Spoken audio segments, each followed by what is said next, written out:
예, 그 외에는 저희가 특별한 광고는 없네요. 예, 오늘 저희가 살펴볼 하나님의 말씀은 이사야서 53장입니다. 네, 이사야서 53장을 강의하는 것은 아니고 저희가 이제 또 주제별 설교입니다. 그래서 이사야서 53장에 이제 10절부터 12절에 보시면 이제 중보자에 관한 이야기가 나옵니다. 예, 그래서 저희가 이제 이것과 비슷한 구절들을 이제 성경에서 좀 찾아보려고 합니다. 예, 그래서 일단 본문은 이사야서 53장인데요. 이제 이 본문의 문맥은 구원에 관한 문맥입니다. 그래서 이제 주 예수 그리스도에 대한 예언을 담고 있는 부분이라고 보시면 돼요. 이사야서는 예수님께서 이 세상에 오시기 전에 대략 한 700년 전에 기록되었습니다. 그러니까 지금으로부터는 대략 2700년 전에 기록이 된 책이죠. 그래서 예수님에 관한 여러 가지 예언을 담고 있고 초림뿐만 아니라 재림에 관한 예언도 담고 있는데 이제 오늘 우리가 살펴보는 이 본문은 초림에 관한 본문입니다. 사도행전 8장에서 이디오피아 내시가 병거에 앉아서 읽었던 부분이 바로 이 부분입니다. 또 빌립이 내시와 동승해서 이 부분의 의미가 무엇인지를 자세히 또 해석을 해주었죠. 그래서 빌립은 내시가 이해할 수 있도록 설명을 해주었습니다. 성경은 빌립이 입을 열어 성경 기록에서부터 시작해서 내시에게 예수님을 선포했다고 말씀하고 있어요. 따라서 우리는 이제 이 본문이 예수님에 관한 본문이라는 것을 알 수가 있겠죠. 만약에 사도행전 8장이 없었다면 이사야서 53장이 누구에 대한 말씀인지 우리가 정확히 알 수는 없었겠죠. 하지만 사도행전 8장에서 이사야서 53장을 해석해주고 있기 때문에 이 본문은 예수님에 관한 것이구나 이렇게 우리가 알 수 있겠죠. 예, 이사야서 53장 10절부터 11절입니다. 12절까지 한번 보겠습니다. 이사야서 53장 10절. 그러나 주께서 그를 상하게 하는 것을 기뻐하사, 예수님에 대한 말씀이죠. 사도행전 8장에 의하면 그를 고통에 두셨은즉 주께서 그의 혼을 죄로 인한 헌물로 삼으실 때 그가 자기 씨를 보고 자기 날들을 길게 하며 또 주의 기뻐하시는 일이 그의 손에서 번영하리로다. 그가 자기 혼이 해산의 고통을 치른 것을 보고 만족하게 여기리라. 나의 의로운 종이 자기 지식으로 많은 사람을 의롭게 하리니 그가 그들의 불법들을 담당하리라. 여기까지는 이제 우리를 구원하시기 위해 예수님께서 하신 일입니다. 계속해서 다음 절 12절에 그러므로 내가 그로 하여금 위대한 자들과 몫을 나누게 하리니 그가 강한 자들과 노력한 것을 나누리라. 이는 그가 자기 혼을 쏟아 부어 죽기까지 하며 범법자들과 함께 계수되었기 때문이니라. 그는 많은 사람들의 죄를 담당하였으며 범법자들을 위해 중보하였느니라. 여기서 중보라는 말씀이 나오죠. 네, 잠깐 기도하겠습니다. 하나님 아버지, 주님의 말씀과 또 주님께서 저희들을 위해서 해주신 일로 인해서 감사드립니다. 저희가 주님의 말씀의 정확한 의미를 알고 또 주님께서 해주신 일을 정확히 이해할 수 있도록 주님 도와주시기 원합니다. 예수님의 이름으로 기도드렸습니다. 아멘. 네, 우리가 방금 읽은 본문은 이사야가 성령님의 영감으로 기록한 것으로 하나님이신 예수 그리스도께서 인간의 몸을 입고 이 세상에 오셨을 때 하실 일 중에 하나를 기록한 구약 성경의 예언입니다. 하나님이신 예수 그리스도께서는 이 세상에 오셔서 많은 사람의 불법을 담당하셨을 뿐만 아니라 범법자들을 위해서 중보하셨다. 이렇게 기록하고 있죠. 그래서 우리는 오늘 성경을 여러 군데 이제 찾아보면서 예수 그리스도께서 지금 현재 하시는 사역에 대해서 살펴보려고 합니다. 그러니까 과거에 하셨던 일이 아니라 지금 현재 하나님 오른편에서 하고 계신 일에 대해서 좀 살펴보려고 합니다. 예수님은 우리의 중보자이십니다. 성경에 나온 단어죠. 중보자라는 단어는. 그러니까 중보자는 서로 다른 양쪽을 이제 화해시킨다는 이제 그러한 의미입니다. 그러니까 중보자가 있다는 것은 서로 다른 두 부류가 존재한다는 거죠. 서로 갈등을 이제 빚고 있고 교제가 원활하지 않는 두 부류가 있다는 거죠. 그래서 이제 중보자는 이제 서로 다른 이 양쪽을 갈등하고 있는 양쪽을 화해시키기 위해서 이제 두 양쪽에 다 이제 다가서는 그런 존재라고 볼 수가 있습니다. 이 중보자는 중재자와는 약간 다릅니다. 이 영어 성경에서도 약간 달라요. 단어가 다릅니다. 중재자, 중보자가 약간 다르기 때문에 우리 이제 비슷한 말로 사용하고 의미가 많이 겹치는 건 사실이지만 영어 단어도 다르고 성경에서도 약간 다른 개념으로 사용하고 있습니다.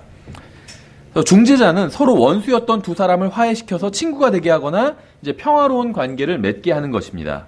예수님께서 우리를 구원하실 때 이 중재하는 일을 하셨죠.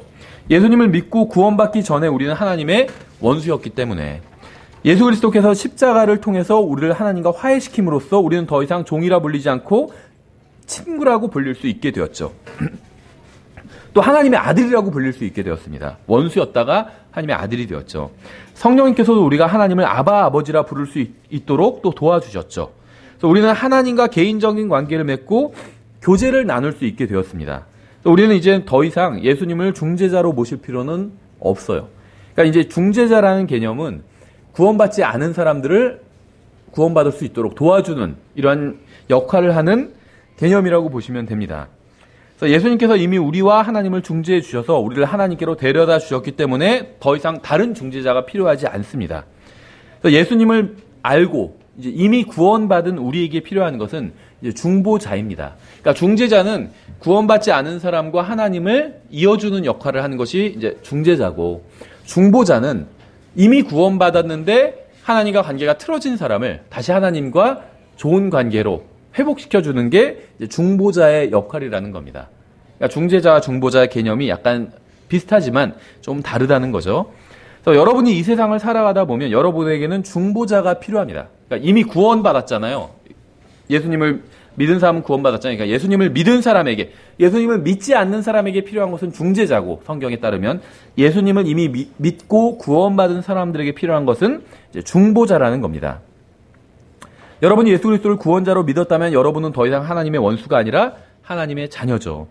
그런데 그렇다고 해서 모든 문제가 사라진 건 아닙니다. 예수님을 믿고 구원받았고 죽으면 하늘나라에 가고 하나님의 자녀가 되었지만, 그렇다고 해서 제가 아무런 문제도 가지고 있지 않는 것은 아니죠. 문제가 많이 있어요. 저도 많은 문제를 가지고 있고 여러분도 많은 문제를 가지고 있습니다.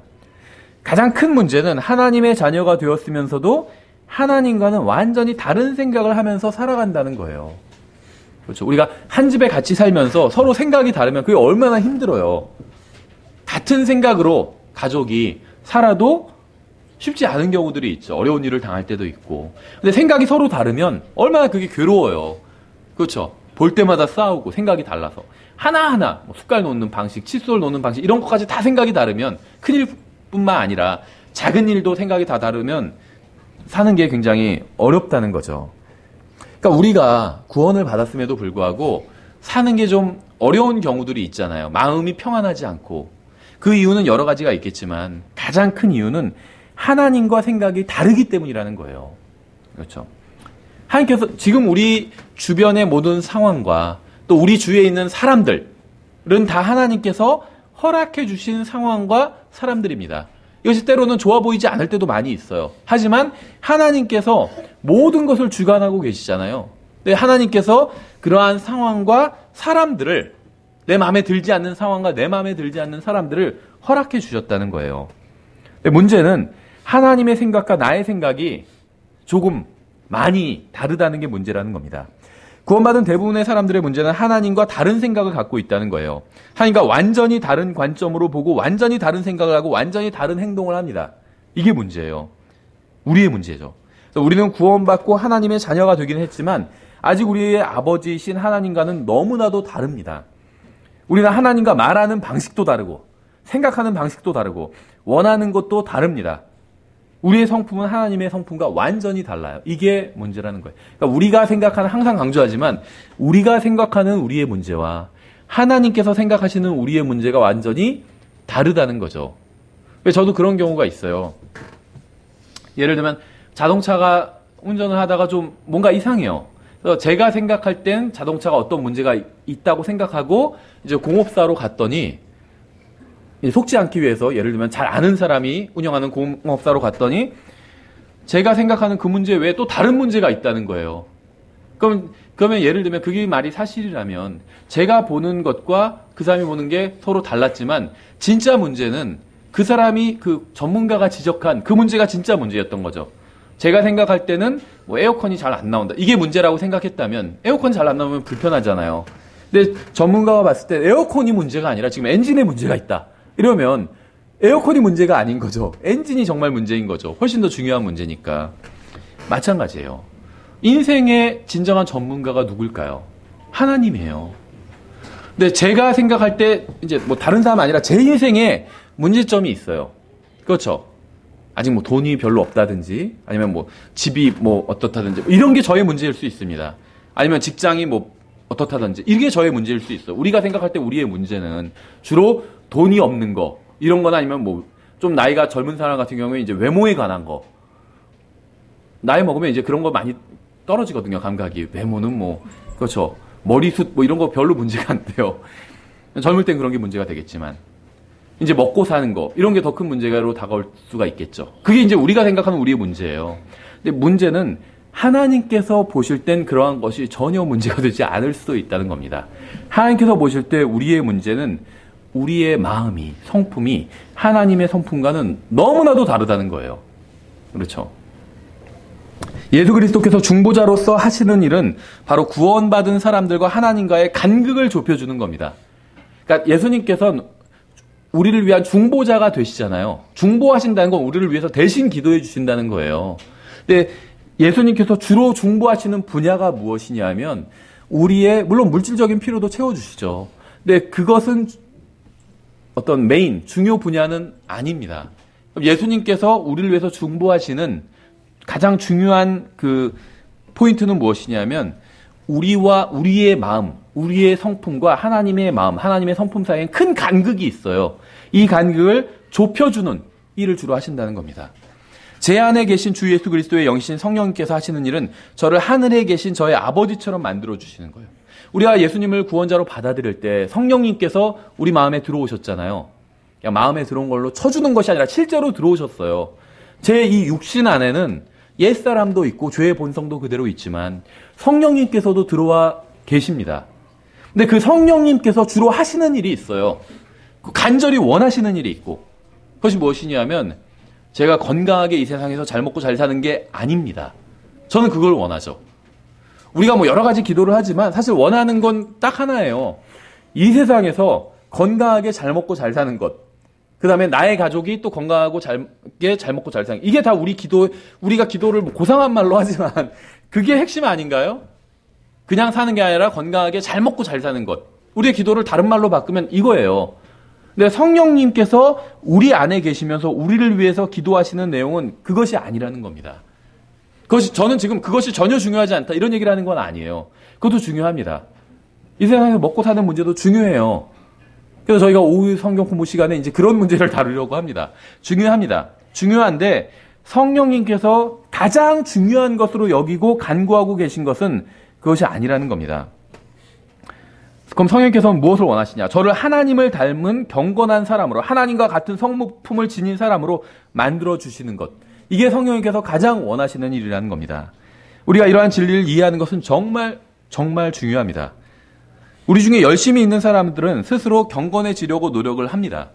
그렇죠. 그러니까 왜 이런 것을 이해하는 것이 중요하냐면 이런 것을 성령님께서 무엇을 원하시는지 예수님께서 지금 무엇을 위해서 중보하고 계시는지를 이해해야 우리도 하나님의 뜻에 맞는 기도를 하고 인생의 바른 방향을 설정할 수 있다는 거죠. 근데 그 이상의 더 중요성이 있어요. 왜냐하면 이제 바른 인생의 방향을 알고 있어요. 아, 하나님께서 내가 어떻게 되기를 원하시는구나. 내가 단순히 이 세상에서 잘 먹고 잘 사는 것을 원하시는 것이 아니라 정말 나의 마음이 하나님의 말씀으로 깨끗이 씻어져서 하나님의 마음처럼 나의 마음도 변화되는 것을 원하시는 거구나. 이렇게 생각을 하면 바른 생각이죠. 근데 문제는 뭐냐면 그래서 이제 스스로의 힘으로 그렇게 되려고 노력을 한다는 거예요. 거기에 문제가 있습니다. 좋은 그리스도인이 되려고 노력해요. 세상을 더 이상 추구하지 않고 정말 주님의 말씀을 추구하고 좋은 그리스도인으로 되려고 노력을 합니다. 그런데 좋은 그리스도인이 뭐죠? 예수님을 닮은 그리스도인이겠죠. 예수님을 닮은 그리스도인이 되는 것은 우리의 노력으로 되는 것이 아니라 우리 안에 계신 예수 그리스도의 능력으로 되는 거예요. 이걸 깨달아야 됩니다. 정직한 마음으로 성경을 읽어보면 자신이 하나님 앞에서 범죄자라는 사실을, 죄인이라는 사실을 인정하게 됩니다. 성경은 분명하게 모든 사람이 죄를 지어 하나님의 영광에 이르지 못했다 이렇게 말씀하고 있어요. 여기서 말하는 모든 사람은 구원받지 못한 사람만을 의미하는 건 아니죠. 구원받은 사람들도 죄를 지어요. 구원받았건 구원받지 않았건 모든 사람이 죄를 지었습니다. 성경은 우리가 만일 우리 자신에게 죄가 없다고 말하면 우리가 자신을 속이는 것이요 진리가 우리 속에 있지 않다고 말씀하고 있어요. 그렇죠. 그러니까 나는 여태까지 죄를 지은 적이 한 번도 없다. 이렇게 얘기한다면 그건 가장 큰 거짓말이겠죠. 성경에 의하면. 죄를 짓지 않은 사람은 아무도 없대요. 구원받은 사람도 마찬가지예요. 그렇죠. 하나님의 말씀은 우리에게 거룩한 빛을 비춰주고 있어요. 우리가 죄인이라는. 그래서 우리가 볼 수 없는 것을 보게 해주십니다. 어디에 이르지 못했는지, 무엇이 죄인지, 무엇이 범법인지, 하나님께서 원하신 것 중에 우리가 하지 못한 것은 무엇인지 보여준다는 거예요. 그래서 성경을 더 많이 알면 많이 알수록 자기가 하나님 앞에서 진짜 큰 죄인이구나, 이걸 깨닫게 됩니다. 사도 바울이 자기가 죄인 중에 우두머리라고 한 말이 괜히 한 말이 아니에요. 저는 처음에 이 말을 이해하지 못했어요. 죄인 중에 우두머리라고 한 말을 이해하지 못했어요. 왜냐하면 내가 과거에 죄인 중에 우두머리였다, 이렇게 말한 거죠. 물론 과거에도 예수님을 가장 극심하게 박해했죠. 그래서 큰 죄인이었던 건 사실입니다. 그런데 그 의미뿐만이 아니라 죄인 중에 우두머리였다가 아니라 현재형으로 이야기하고 있거든요. 그러니까 과거에도 분명히 큰 죄인이었던 건 사실이에요. 그런데 지금 현재도 큰 죄인이라고 이야기하고 있는 거예요. 근데 사도 바울이 구원받고 사도가 돼서 교회들을 세우고 주님을 열심히 섬겼잖아요. 근데 왜 죄인이라고 이야기할까? 이게 온전히 이해되지는 않았는데 지금은 조금은 이해가 되는 것 같아요.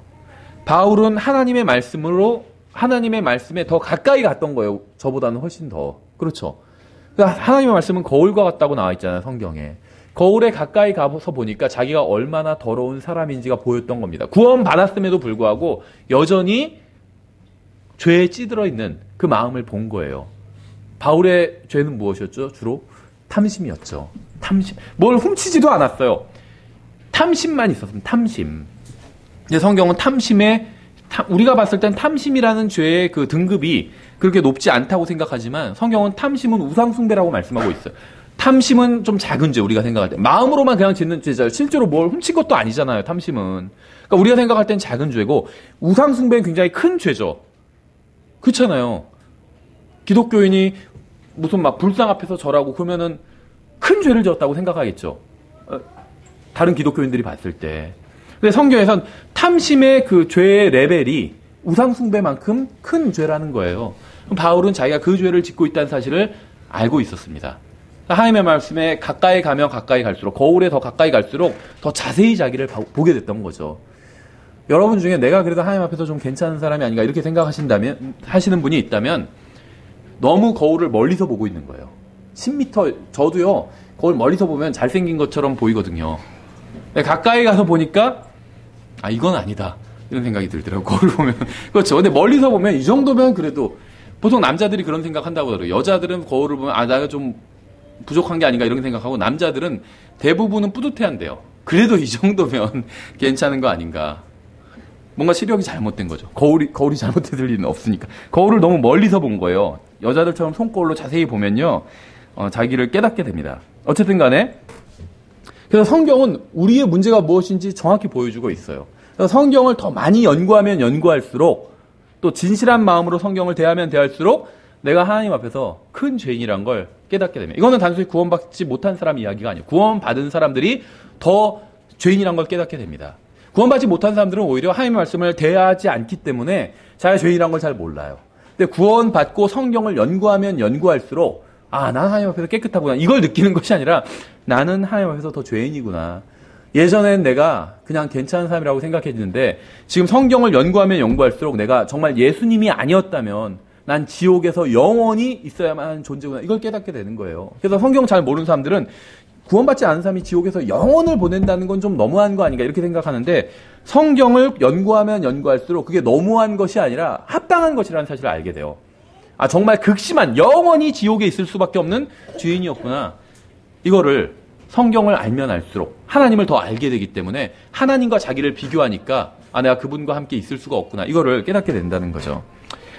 저는 구원받긴 했지만 아직도 하나님과 저의 사이에는 엄청난 괴리와 간극이 존재합니다. 비슷한 점이 별로 없다는 거예요. 사람들이 저를 보고 저 사람 보면 하나님이 생각나, 이렇게 생각하지 않는다는 거예요. 하나님의 심판이 생각나 이럴 줄 몰라도 하나님이 생각나, 이런 생각이 안 든다. 저를 봤을 때 하나님과 모습이 겹쳐 보이지 않는다는 겁니다. 왜냐하면 간극이 너무 커서. 저를 위해서 중보해 주시는 분은 이 괴리와 간극을 채워주고 계시고 있습니다. 지금 현재 예수님께서 저를 위해서 중보해 주고 계신데 이 간극을 좁혀주기 위해서 기도해 주고 계시다는 거예요. 이제 이러한 것을 잘 보여주는 구약 성경의 예가 바로 모세입니다. 모세의 인생이에요. 모세는 이스라엘 백성과 하나님 사이에 서서 이스라엘 백성들을 위해서 중보했습니다. 이스라엘 백성은 이집트에서 빠져나오면서 어린 양의 피로 구속받았고 약속의 땅을 향해서 이제 가게 되었죠. 그들은 하나님의 백성이 되었고 하나님의 선택을 받은 사람들이었습니다. 하나님께서는 여러 번에 걸쳐서 그들을 구원해 주셨습니다. 그런데 출애굽기와 레위기와 민수기에 기록된 그들의 역사를 보면 그들이 얼마나 자주 죄를 짓고 하나님을 대적했고 또 그럴 때마다 하나님께서는 그들을 완전히 멸하시려고 했던 것을 볼 수가 있습니다. 그런데 매번 모세가 이스라엘 백성과 하나님 사이에 서서 백성을 위해서 중보했습니다. 그러니까 이미 구원받은 사람들이었죠. 이집트로부터 이 사람들을 위해서 백성을 위해서 모세가 이제 중보했다는 거예요. 그래서 하나님의 백성을 위해서 하나님을 설득했고 울부짖었습니다. 그래서 모세는 실제로 하나님의 진노를 완전히 누그러뜨리고 하나님의 백성이 이스라엘을 지켜설 수 있었던 거죠. 신명기 18장 15절에서 이렇게 말씀하고 있어요.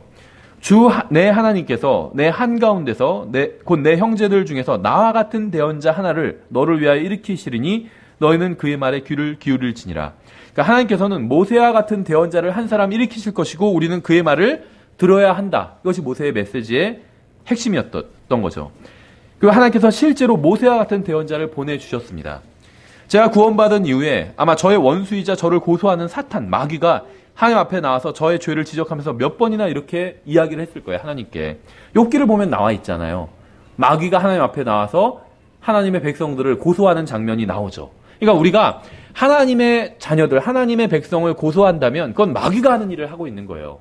그렇죠. 그러니까 다른 형제 자매들을 함부로 하나님께 고소하면 안 돼요. 하나님, 저 형제 지금 하는 짓 보이시죠? 이게 마귀가 하는 짓이라는 거예요. 그럼 예수님께서 하시고 계신 일은 무엇이냐? 그 형제, 죄를 지은 형제를 위해서 중보해 주시는 게 예수님께서 하시는 일이에요. 그러니까 여러분도 죄를 지은, 특히 여러분에게 죄를 지은 형제, 자매가 있을 겁니다. 그 사람들을 위해서 중보해 주는 게 예수님을 닮아가는 일이에요. 여러분에게 죄를 지은 형제, 자매들을 하나님께 어떻게 보면 일러 바치는 것. 이건 고소하는 것. 이거는 마귀가 하는 일입니다. 근데 제가 구원받고 나도 죄를 많이 지었겠죠. 그럴 때마다 아마 마귀가 저를 하나님 앞에서 고소했을 거예요. 하나님, 저 사람을 보고 계십니까? 구원받았다고 하지만 아직도 끔찍한 죄를 짓고 있습니다. 당장 저 사람에게 벌을 주시고 저 사람 몸을 치십시오. 예전에 주님께서 욥의 몸을 저에게 허락해 주신 것처럼 저 사람의 몸도 허락해 주십시오. 저런 죄를 짓는 사람은 당연히 징계에 받아야 되지 않겠습니까? 저자가 하는 짓을 보세요. 말로는 그리스도인이라고 하나님을 안다고 하지만 저자가 하는 짓을 보세요. 제가 가서 저자를 치도록 허락해 주십시오. 마귀가 이렇게 간구했을 거예요. 그런데 사탄이 저를 보고 그렇게 고소하는 순간 하나님께 감사하게도 저의 구원자이자 저의 친구이고 또 저의 중보자이신 예수 그리스도께서 하나님의 진노와 저의 범죄와 불법 사이에 서서 이렇게 말씀하셨을 겁니다. 아버지, 제 말을 들어보십시오 하면서 저를 위해서 중보해 주셨을 거예요. 그렇죠? 예수님을 안다는 건 정말 엄청나게 놀라운 일이에요. 욥이 찾았던 분도 바로 이분이었죠. 마귀가 자기를 고소하고 있잖아요. 그래서 자기를 위해서 누가 중재를 해줄 사람, 중보해 줄 사람이 있었으면 얼마나 좋았을까? 그렇게 욥이 간절히 울부짖었잖아요. 근데 우리에겐 그런 분이 있는 거예요. 그래서 마귀가 우리를 치지 않은 거예요. 마귀가 우리를 고소할 때마다 예수님께서 중간에 서셔서 우리를 위해서 중보해 주셨기 때문에. 다윗은 시편 19편에서 고의로 짓는 죄에서 떠나게 해달라고 간구했습니다. 예수님께서는 하나님의 진노와 저의 죄 사이에 서서 저의 불법과 연약함과 범죄를 담당해 주셨어요. 로마서 5장에서 이렇게 말씀하고 있죠. 10절에 이는 우리가 원수였을 때 하나님의 아들의 죽음으로 말미암아 하나님과 화해하게 되었을진데 화해하게 된 자로서 더욱더 그분의 생명으로 말미암아 구원을 받을 것이기 때문이라. 그러니까 영어 성경은 이제 구절이 for if 이렇게 시작을 합니다. for if. 그러니까 우리나라 말로는 이는 우리가 이렇게 되는데 이는 만일, for if. 이는 만일 우리가 이렇게 시작하고 있는 것이죠. 이것은 사도 바울이 논의를 이제 전개하기 위해서 무엇인가를 가정하고 있는 거예요. for if 하면서 이제 문장이 시작되기 때문에 if 만일 10시가 되면 밥을 먹도록 하자. 이런 식의 말을 하고 있는 것입니다. 그러니까 무엇인가를 묻는 것이 아니라 무엇인가를 이제 확증하고 있는 거예요. 그렇죠? 10시가 만일 10시가 되면 밥을 먹자. 이 말은 10시가 되면 반드시 밥을 먹자. 이 말이라는 거죠. 그래서 바울은 이는 우리가 원수였을 때 하나님의 아들의 죽음으로 말미암아 하나님과 화해하게 되었을진데 이렇게 얘기하고 있죠. 우리가 하나님의 원수였죠. 우린 과거에. 우리는 하나님의 원수였습니다. 그런데 하나님께서는 아들의 죽음으로 하나님과 우리 사이에 있던 적이가 모두 사라지고 우리는 하나님과 화해하게 되었어요. 원수였을 때에도 화해하게 되었죠. 그래서 하나님과 화해하게 되었을진데 화해하게 된 자로서 더욱더 그분의 생명으로 말미암아 구원을 받을 것이기 때문이라. 그러니까 원수였을 때에도 하나님과 화해할 수 있었다면, 이미 이제 하나님의 자녀가 되었다면 더 하나님과 훨씬 더 가깝게 지낼 수 있다는 거죠. 성경이 과거에 있었던 화해에 대해서 무엇이라고 말씀하고 있죠? 만일 여러분이 하나님의 원수였고 진노의 자식이었고 자신의 죄로 인해서 지옥에 가던 죄인이었을 때 예수님께서 이 세상에 오셔서 여러분을 대신해서 죽으셨고 하나님의 진노와 저주와 정죄를 모두 담당하심으로써 여러분이 하나님의 자녀가 되고 하나님의 친구가 되었다면, 만일 예수님께서 그렇게 하실 수 있었다면 이미 하나님의 자녀가 된 여러분을 위해서 얼마나 더 중보를 잘 해주실 수 있겠느냐, 지금 그런 이야기를 로마서 5장 10절에서 하고 있는 것입니다. 제가 죄를 지을 때 예수님께서는 하나님과 저의 사이에 서셔서 이렇게 말씀해 주신다는 거예요. 아버지, 제가 죄를 지은 저 사람을 위해서 모든 죄를 담당했습니다. 이미. 이러한 사실에 근거해서 저 사람을 용서해 주시기 바랍니다. 그러면 공의로우신 하나님께서도 용서해 주신다는 거예요. 예수님께서는 우리가 죄를 범할 때마다 하나님 앞에 나와서 이렇게 말씀하세요. 아버지, 저 사람은 제가 대속한 사람일 뿐만 아니라 당신의 자녀입니다. 당신의 아들입니다. 아버지께서 저 사람 안에 성령님을 넣어주셨습니다. 저 사람에게 당신의 생명을 주셨습니다. 당신의 소망의 약속도 주셨습니다. 저 사람 안에 사랑을 부어주셨습니다. 저 사람은 아버지의 소유입니다. 이렇게 중보해 주신다는 거예요. 이렇게 예수님께서는 저를 구원하시기 위한 중재자만 되시는 것이 아니라 하나님과 저의 관계를 회복시켜 주시고 원만하게 만들어 주시는 중보자도 되신다는 겁니다. 예수님께서 영으로 우리 안에 들어와 계신다는 사실은 정말 놀라운 사실이에요. 우리가 확신을 잃어버리고 스스로 정죄하며 죄책감에 시달리고 또 우리의 마음마저 우리를 정죄하고 사탄은 하나님 앞에서 우리를 고소하기 시작할 때 우리를 대신해서 아버지 하나님 앞에서 우리를 위해서 중보해 주시는 분이 있다는 사실, 정말 감사한 사실입니다. 감사한 일이에요.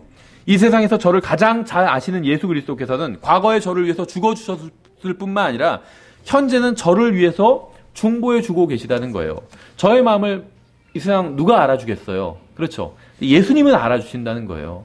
또 저의 마음을 정확히 아시면서 하나님 아버지께 가서 저를 위해서 중보해 주신다는 겁니다.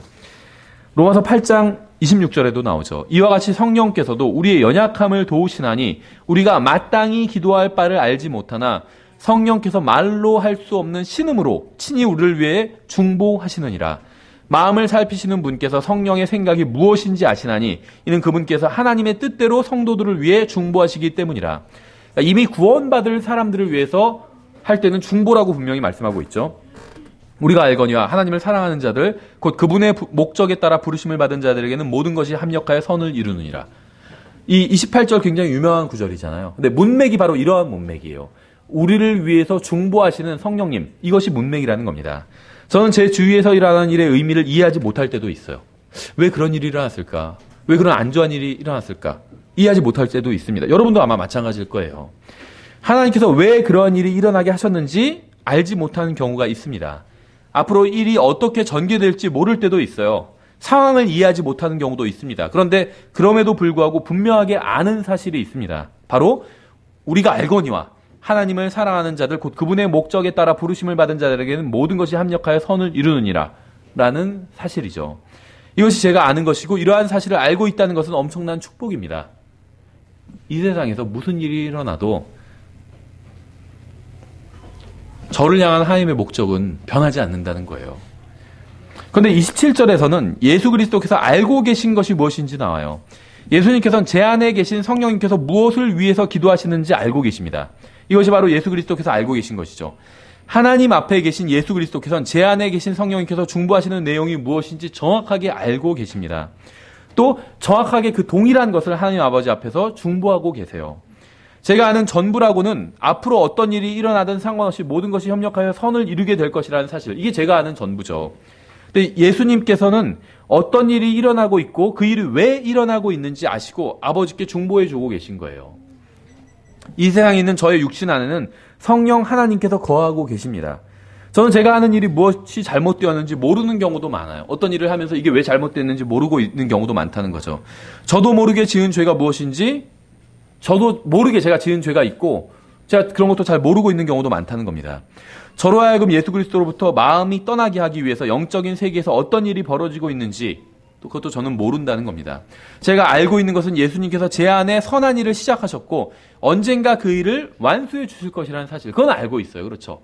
다만 그런 예수님께서 제 안에서 어떤 일을 이루시기 위해서 제 주변에서 무슨 일이 일어나도록 허락하신 그 일에 대해서는 제가 왜 그런 일이 일어났는지 그 이유는 잘 모른다는 겁니다. 그런데 제 안에 계신 성령님께서는 하나님의 모든 지혜와 지식을 소유하고 계시면서 하나님을 온전히 이해하고 계신 분입니다. 저는 하나님을 이해하지 못해요. 근데 제 안에 계신 성령님께서는 하나님을 이해하고 계신 분이에요. 그렇죠? 왜냐하면 제 안에 계신 성령님께서는 바로 하나님이시기 때문에 성령님께서는 저의 생각이 무엇이 잘못되었는지 아시고 저의 행동이 무엇이 잘못되었는지 아시고 저의 감정이 어떻게 잘못되었는지 아십니다. 그분은 저의 마음 깊은 곳을 훑으시고 아들 하나님께 이렇게 말씀하시는 거예요. 주 예수 그리스도시여, 이 사람에게는 약간의 징계와 책망과 겸손이 필요합니다. 그러면 아버지 하나님 옆에 계신 아들 하나님께서는 이렇게 말씀하실 거예요. 아버지, 당신의 자녀 안에 거하고 계신 성령님께서 은혜 가운데 약간의 징계와 책망을 저 사람에게 내려주시기를 요청하고 계십니다. 사탄을 보내지 마시고 약간의 책망과 징계만 내려주시기 바랍니다. 그래서 저 사람을 겸손하게 해주시고 아버지께서 원하시는 대로 빚으시기 원합니다. 이렇게 아들 하나님께서는 언제나 아버지 하나님의 뜻대로 중보하고 계십니다. 그러면 아버지 하나님께서는 아들 하나님의 기도에 응답해 주시고 아들 하나님께서는 그것을 성령 하나님께 전달해 주시는 거예요. 그러면 성령 하나님께서는 그것을 저의 삶에 적용해 주시는 겁니다. 비록 제가 알고 있는 모든 것이 합력해서 선을 이룬다는 사실뿐이지만 아버지 하나님과 아들 하나님과 성령 하나님께서는 1년 365일 하루 24시간 내내 쉬지 않고 제가 하나님께서 원하시는 사람이 되도록 역사해 주시는 겁니다. 이건 정말 놀라운 일이에요. 삼위일체 하나님께서는 저의 안에서 역사하시는 모든 일에 관련되어 있습니다. 아버지 하나님과 아들 하나님과 성령 하나님은 모두 선한 일을 이루기 위해서 저의 삶에 적극적으로 개입하시고 일하고 계시다는 거예요. 저는 이것이 굉장히 놀라운 일이라고 생각을 합니다. 여러분이 구원받았다면 여러분을 위해서 삼위일체 하나님께서 일하고 계시다는 거예요. 여러분은 하나님의 말씀을 범하고 죄를 짓고 잘못된 일을 할 때가 있었을 겁니다. 요한일서 3장 19절에 이런 말씀이 있죠. 이로써 우리가 진리에 속한 줄을 알고 또 그분 앞에서 우리의 마음을 확고히 하리로다. 만일 우리 마음이 20절에 만일 우리 마음이 우리를 정죄한다면 하나님은 우리 마음보다 크시고 모든 것을 아시느니라. 저에게는 모든 것을 아시는 하나님께서 기록하신 책이 있습니다. 성경이죠. 제가 이 책을 읽을 때마다 저의 마음이 저를 정죄하고 있다는 것을 느낄 수 있어요. 저의 마음이 저를 정죄한다는 건 죄책감을 느낀다는 거예요. 그렇죠. 이 책에는 제가 마땅히 해야 하지만 하지 못한 일이 무엇인지 기록되어 있습니다. 성경엔. 하나님께서는 이 성경을 통해서 저에게 무엇을 하라고 하셨지만 제가 하지 않은 일들이 있어요. 또 하지 말라고 하신 것을 한 적도 있습니다. 저는. 그래서 제가 성경을 읽을 때마다 저의 마음이 저를 정죄하고 있는 거예요. 그렇죠? 성경을 읽을 때마다 저의 마음이 저를 정죄하잖아요. 아, 이렇게 말씀하시는데 내가 이대로 살지 못했구나. 이걸 하라고 하셨는데 하지 못했구나. 하지 말라고 했는데 했구나. 그래서 저의 마음은 저에게 이렇게 이야기하고 있는 겁니다. 너는 정죄받아서 마땅하다. 너는 죄를 지었어. 그러나 저는 알고 있습니다. 제가 받은 정죄는 지옥의 정죄도 아니고 불호수의 정죄도 아니고 하나님께서 저의 마음보다 크시기 때문에 저의 마음속에서 일어난 모든 일을 알고 계시다는 사실을 저는 알고 있죠. 그렇다면 이러한 사실이 우리에게 어떤 유익을 줄 수 있을까요? 로마서 8장에서 이렇게 말씀하고 있어요. 33절에 누가 하나님께서 선택하신 자들을 무슨 일로 고소하리요? 의롭다 하시는 분은 하나님이시니 누가 정죄하리요? 죽으신 분은 그리스도시요 참으로 다시 일어나신 분도 그리스도시니 그분께서 바로 하나님의 오른편에 계시며 또한 우리를 위해 중보하시느니라. 정죄할 때마다 무엇인가가 우리를 정죄할 때마다 우리를 위해서 중보하시는 분이 계시다는 거예요. 성경은 제가 무엇을 어떻게 해야 하는지 말씀하고 있습니다. 그런데 저는 그렇게 하지 못하고 있어요. 그러면 저의 마음은 저를 정죄하기 시작합니다. 그런데 만일 이러한 때 자신을 위해서 예수님께서 중보하고 계시다는 사실을 알지 못한다면 자신의 구원을 잃어버리지는 않을까 불안해지죠. 생각해 보세요. 무슨 말이냐면 제가 죄를 지어요. 그래서 그러고 나서 성경을 읽어보니까 제가 하나님 앞에서 정말 잘못되었다는 것을 깨닫게 됩니다. 그럴 때 저의 마음이 저를 정죄한다는 겁니다. 근데 때로는 이런 정죄가 지나쳐서 봐라. 너는 구원받았다고 하면서 예수님을 안다고 믿는다고 하면서 그런 죄를 짓지 않았냐? 이제 너는 구원을 잃어버렸어. 이렇게 정죄할 때도 있다는 거예요. 왜냐하면 마귀가 우리의 마음을 가장해서 우리에게 이런 생각을 줄 때가 있거든요. 그래서 자기가 구원을 잃어버릴지나 않을까 걱정하는 분들이 있어요. 왜냐하면 말은 하지 않지만 아마도 구원받고 나서 어떤 죄를 지었기 때문에 혹시 내가 그 죄로 때문에 구원을 잃어버리지는 않을까 불안해하는 경우들이 있다는 거예요. 근데 여러분이 하나님과 그분의 말씀을 알고 있다면 여러분의 마음이 여러분을 정죄할 때 여러분은 무릎을 꿇고 주님 앞에 나가서 죄를 자백하고 하나님과의 관계를 회복할 수 있다는 사실도 알아야 됩니다. 왜냐하면 예수 그리스도께서는 우리를 위해서 중재자가 되심으로 우리를 구원해 주시고 우리를 위한 중보자가 되심으로 또 우리가 하나님과 좋은 관계를 유지할 수 있도록 도와주고 계시기 때문에 예수님께서는 저의 죄를 지고 십자가에 달리신 것처럼 구원받은 이후에 제가 죄를 지으면 예수님께서는 다시 저를 위해서 아버지 하나님 앞에 나아가서 도와주실 겁니다. 그리고 이렇게 말씀해 주실 거예요. 아버지, 그가 또 죄를 지었지만 그는 회개하고 있습니다.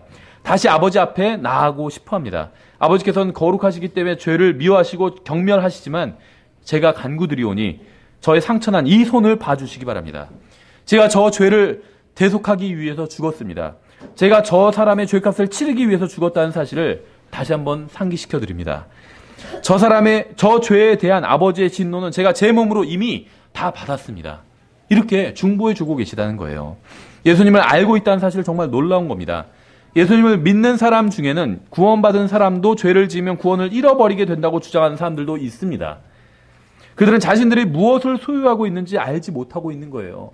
성령님을 우리가 물론 저는 지금 구원받은 사람 죄를 마음껏 져도 된다 이런 얘기를 하는 게 아닙니다. 뿌린 대로 거두게 돼 있어요. 죄를 지으면 그 대가를 치르게 되어 있습니다. 하지만 구원을 잃어버리진 않는다는 거예요. 왠지 아세요? 우리가 죄를 짓지 않고 잘 행하기 때문에 구원받은 것이 아니에요.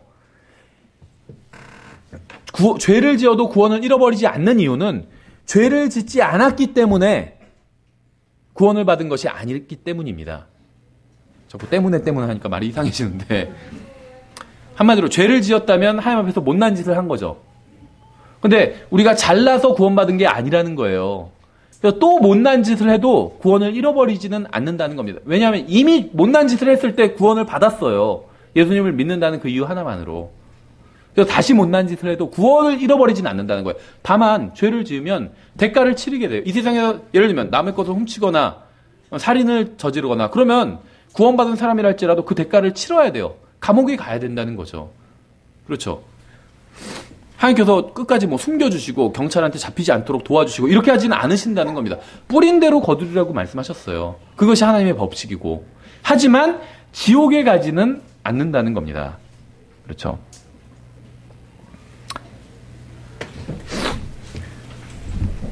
그러니까 구원받은 사람은 자기 안에 무엇이 있는지 알아야 돼요. 누가 들어와 계신지 알아야 됩니다. 성령님께서 들어와 계세요. 그러면 내가 구원받았다고 해서 죄를 지었다고 해서 내가 구원을 잃어버린 것은 아니구나. 이 사실을 알 수 있게 된다는 겁니다. 저는 저를 위해서 자신의 목숨을 내어주시고 저의 모든 죄값을 치러주신 예수 그리스도를 소유하고 있어요. 제 안에 가지고 있습니다. 그리고 그분은 지금도 거룩하신 하나님 앞에 나아가서 저 같은 죄인을 위해서 중보해 주고 계십니다. 예수님을 알고 있다는 사실 정말 놀라운 사실이 아닌가요? 제가 여러분에게 말씀드리고 싶은 사실은 만일 우리가 우리 안에 거하시는 예수님이 누구신지 안다면 우리는 무엇이든 할 수 있고 어떤 죄도 피할 수 있다는 겁니다. 히브리서 7장에서 이렇게 말씀하고 있어요. 예수님에 대한 말씀인데 25절에서 그러므로 그분께서 항상 살아 계셔서 그들을 위해 중보하심을 보건대 그분은 또한 자기를 통하여 하나님께 나오는 자들을 끝까지 구원하실 수 있느니라. 성경은 우리를 위해서 중보하시는 분께서 항상 살아 계시다고 증언하고 있습니다. 우리를 구원해 주신 분께서는 과거에도 살아 계셨고 지금도 살아 계시고 앞으로도 영원히 살아 계실 것입니다. 이건 정말 놀라운 일이에요. 근데 그분께서는 특별한 목적을 가지고 살아 계시다는 거예요. 그 목적이 무엇이냐? 우리를 위해서 중보해 주시는 거예요. 중보해 주시는 것. 여러분은 어떤 목적으로 사시나요?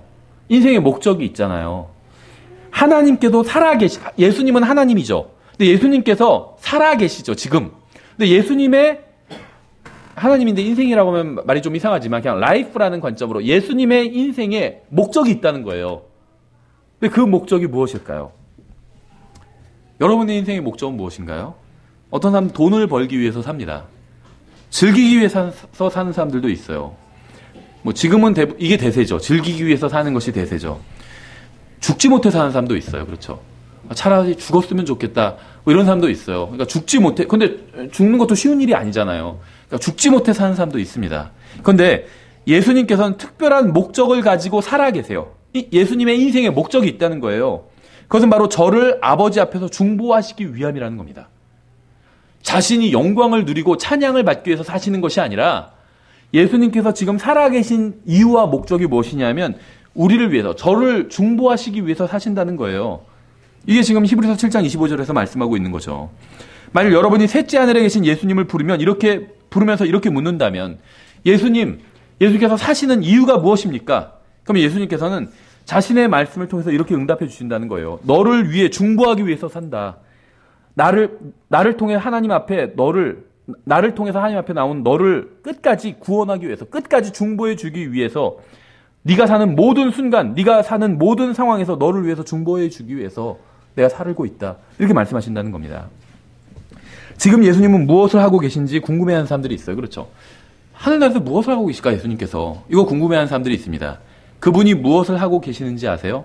그분은 저를 위해서 기도해 주고 계세요. 왜 여러분이 하나님을 떠나도 마음 한구석에는 하나님 생각이 나고서 다시 돌아가게 하겠다는 생각이 드는지 아세요? 그런 간증 들어본 적이 있어요. 저희 교회도 계시죠? 20년 가까이 하나님을 떠났다가 돌아오신 분도 계세요. 그렇죠? 근데 그분이 왜 돌아왔는지 아세요? 누군가 그 사람을 위해서 기도해 주었기 때문일 수도 있겠지만 또 그 사람을 위해서 기도한 사람이 아무도 없을 수도 있어요. 불행하게도. 그렇죠? 분명한 사실, 그 사람을 위해서 기도한 사람이 있을 수도 있고 없을 수도 있습니다. 그런데 분명한 사실은 예수님께서 여러분을 위해서 기도해 주고 계신다는 사실이에요. 그래서 돌아온 거예요. 우리가 죄를 짓다가도 다시 하나님께로 마음이 돌아올 때 있잖아요. 왜 그런지 아세요? 그래도 내 마음이 순결하기 때문에, 그렇게 생각한다면 정말 큰 착각을 하고 있는 겁니다. 예수님께서 중보해 주고 계시기 때문이에요. 그래서 죄를 짓다가도 다시 돌아오는 거예요. 예수님 때문에 우리가 자꾸 다시 돌아오는 거예요. 여러분은 절대 예수님의 중보로부터, 기도로부터 벗어날 수 없습니다. 다시 돌아오게 돼 있어요. 다시 돌아오게 돼요. 심지어는 교회를 떠나서, 하나님을 떠나서 영원히, 인생 전체를 세상으로 가버린 사람도 있죠. 그 사람도 마지막 순간에 하나님께 돌아와요. 살아있을 땐 돌아오지 못해도 그 사람이, 예를 들면 구원받고 몇 년 동안 신앙생활을 잘하다가 하나님을 떠난 사람들이 있어요. 50년간 하나님 없이 자기 마음대로 살다가 죽는 사람이 있어요. 그 사람도 죽고 나서는 어디서 눈을 뜨게 되는지 아세요? 이미 구원받은 사람이 하나님을 떠났다가 죽게 되면 어디서 눈을 뜨게 되는지 아세요? 하늘나라에서 눈을 뜨게 돼요. 왜 그런 줄 아세요? 예수님께서 그 사람을 위해서 중보해 주고 계시기 때문이에요. 끝까지 그 사람을 구원해 주시기 때문이에요. 그래서 자기는 하나님을 떠나서 50년간 살아도 하늘나라에서 눈을 뜨게 되는 거예요. 왜냐하면 예수님께서 그 사람을 중보해 주기 때문에. 만약에 예수님께서 우리를 위해서 중보해 주시지 않는다면 우리 중엔 지옥에 가게 될 수 있는 사람이 있을 수도 있어요. 근데 예수님께서는 끝까지 우리를 위해서 중보해 주기 때문에 하나님을 떠나 죄를 지어도 한 번 구원받은 사람은 지옥에 가지 않는 거예요. 우리 때문이 아니라 예수님 때문에. 이제 요한복음 17장을 한번 마지막으로 보겠습니다. 이것은 예수 그리스도께서 자신의 제자들을 위해서 하나님께 중보하시는 내용입니다. 요한복음 17장 13절부터 한번 저희가 17장에서 여러 구절들을 볼게요. 17장 13절부터 먼저 보시면,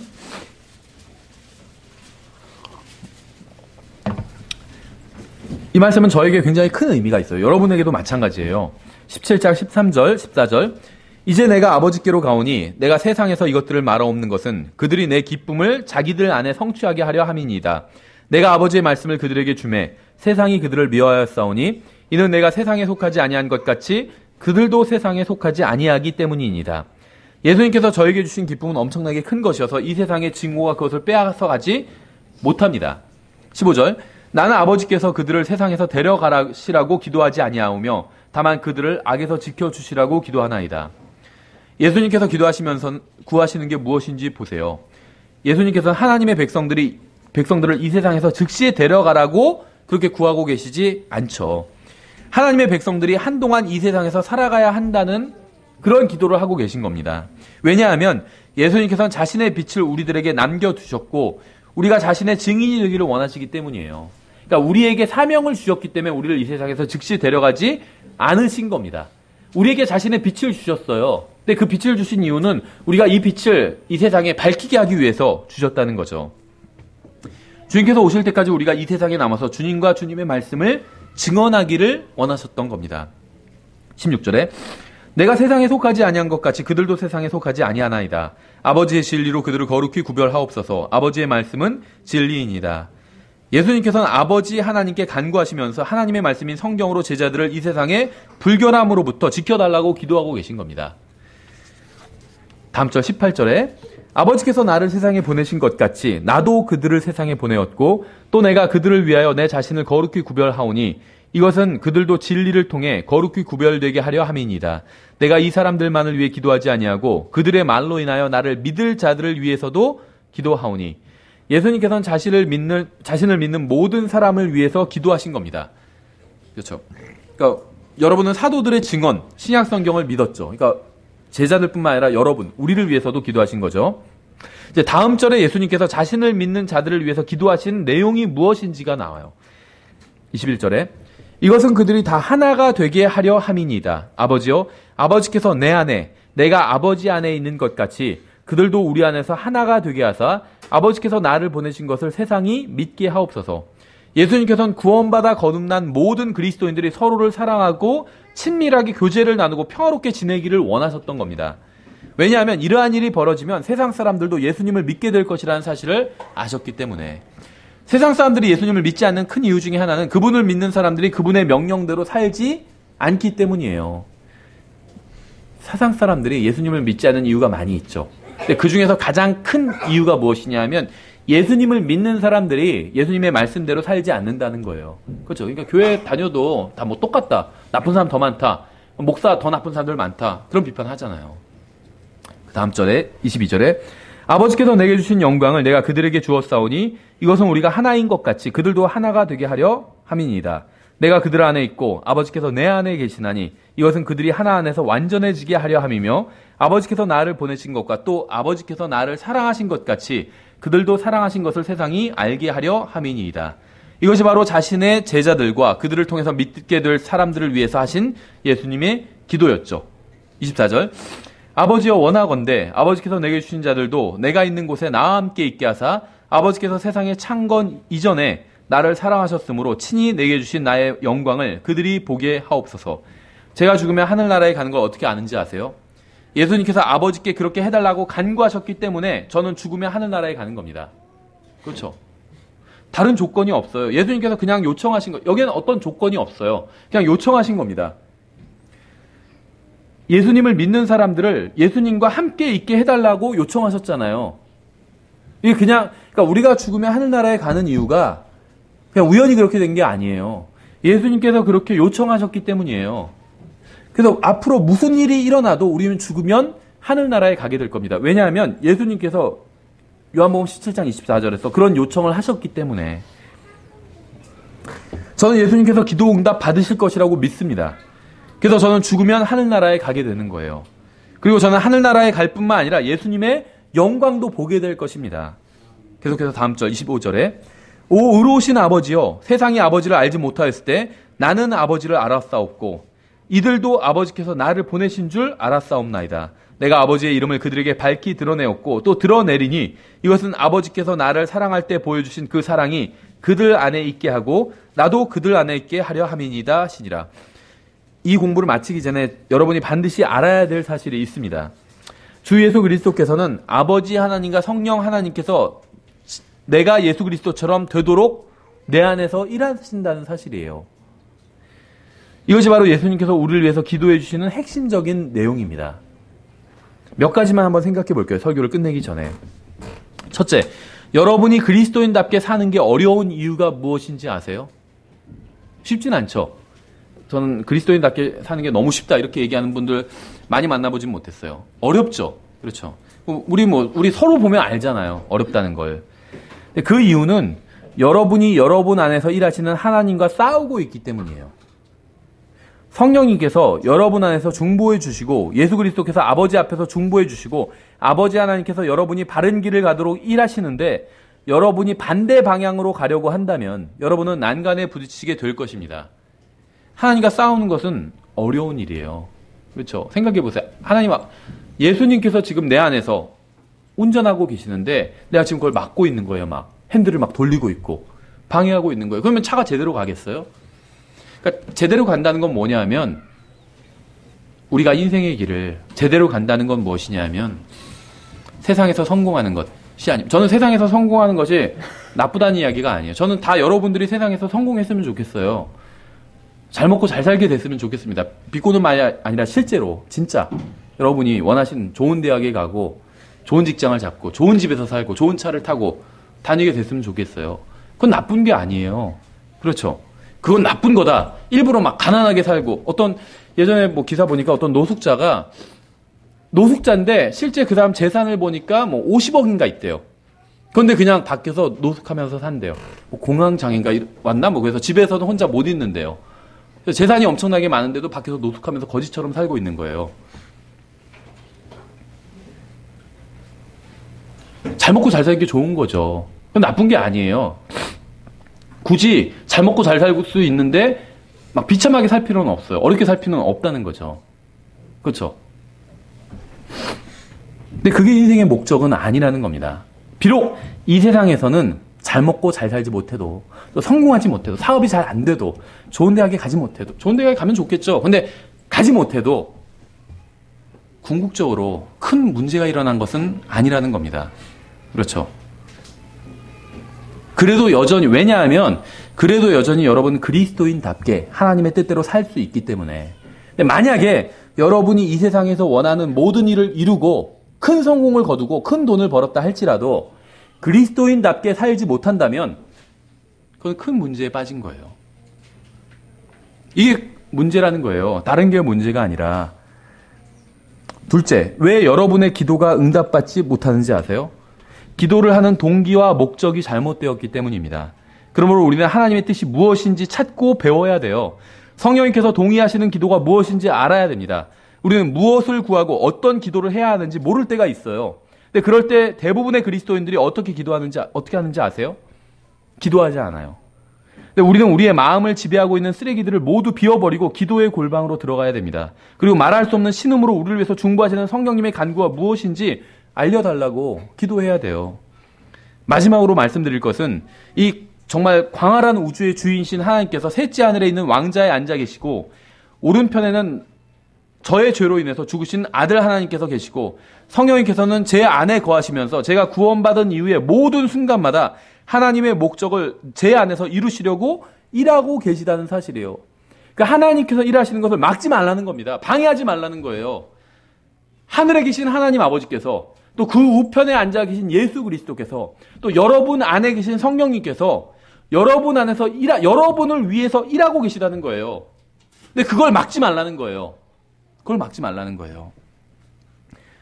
우리는 모든 것이 협력해서 선을 이룬다는 약속의 배경이 무엇인지 알아야 됩니다. 이것은 바로 아버지 하나님과 아들 하나님과 성령 하나님께서 합력해서 선을 이루신다는 거예요. 하나님, 삼위일체 하나님께서 합력해서 우리 안에서 선을 이루신다는 거예요. 근데 이게 고작 세상에서 성공하는 거고 100억을 버는 거 이런 수준이 아니라는 거예요. 자, 고작이라고 말하는 건 100억을 벌고 엄청난 돈이죠. 근데 하나님께서 우리 안에서 이루시려고 하는 일에 비하면 그건 고작이라고 표현할 가치도 안 된다는 겁니다. 그게 뭔지 아세요? 우리 안에서 이루려고 하시는 것이 우리의 마음을 완전히 예수 그리스도의 마음처럼 바꿔주시려고 하시는 거예요. 왠지 아세요? 왜 하나님께서 그 일을 하시려고 하시는지 아세요? 영원히 우리와 교제를 나누실 것이기 때문이에요. 그래서 우리의 마음을 예수 그리스도처럼 바꿔주려고 하시는 일이에요. 그 일을 위해서 우리 주변의 모든 일들이 일어나도록 허락하신 겁니다. 그건 정말 위대한 일이에요. 우리가 지금은 그걸 느끼지 못하죠. 고작 마음을 바꾸는 게 뭐가 그렇게 대단한가? 아니에요. 대단한 일이에요. 우리가 죽고 나면 그걸 깨닫게 될 거예요. 이게 정말 대단한 일이었구나. 그렇죠? 그것에 비하면 우리의 마음이 예수 그리스도의 마음으로 변화되는 그 일에 비하면 이 세상에서 일어나는 모든 일들은 고작 하찮은 일들에 불과합니다. 놀라운 약속을 주신 하나님께 감사와 찬양을 돌려드립니다. 우리의 중보자이신 예수 그리스도로 인해서 감사를 드려요. 그렇죠? 우리의 목적지는 변하지 않을 거예요. 무슨 일을 우리가 이 세상에서 당하든 상관없이 목적지는 변하지 않을 겁니다. 그래서 우리가 이 세상에서 일어나는 일들로 인해서 또 우리 주위에서 일어나는 일들로 인해서 너무 근심할 필요가 없다는 겁니다. 우리가 할 일은 하나님께서 내 안에서 하시려고 일하실 때 그것을 방해하지 않으면 되는 거예요. 그렇죠? 예, 여기까지 살펴보겠습니다. 예, 저희가 찬양하고 기도하고 마치겠습니다. 기도하고 찬양하고 마치죠. 먼저 기도하겠습니다. 하나님 아버지, 주님께서 저희들을 위해서 해주신 일로 인해서 감사드립니다. 또 지금 현재 저희들 안에서 하고 계시는 일로 인해서 감사드립니다. 저희들의 마음을 예수 그리스도의 마음으로 바꿔주시는 그 위대한 작업을 주님께서 하고 계신데 저희가 그 일을 방해하지 않도록 지금 저희를 도와주시기 원합니다. 저희가 하나님의 말씀을 이해하고 저희를 향한 하나님의 목적이 무엇인지 이해할 수 있도록 도와주시기 원합니다. 그래서 이 세상에서 일어나는 어떤 작은 일들로 인해서 저희의 마음이 흔들리지 않고 주님께서 저희 안에서 일하시는 그것을 저희가 받아들이고 또 방해하지 않도록 지금 저희들의 생각과 마음을 붙들어 주시고 지켜주시기 원합니다. 주님께서 하신 모든 일들과 또 지금 저희 마음속에서 하고 계신 일들과 앞으로 하실 모든 일들로 인해서 감사드립니다. 예수님의 이름으로 기도드렸습니다. 아멘. 예, 다 같이 일어나셔서 찬송가 859장 찬양 드리고 오전 예배 마치겠습니다.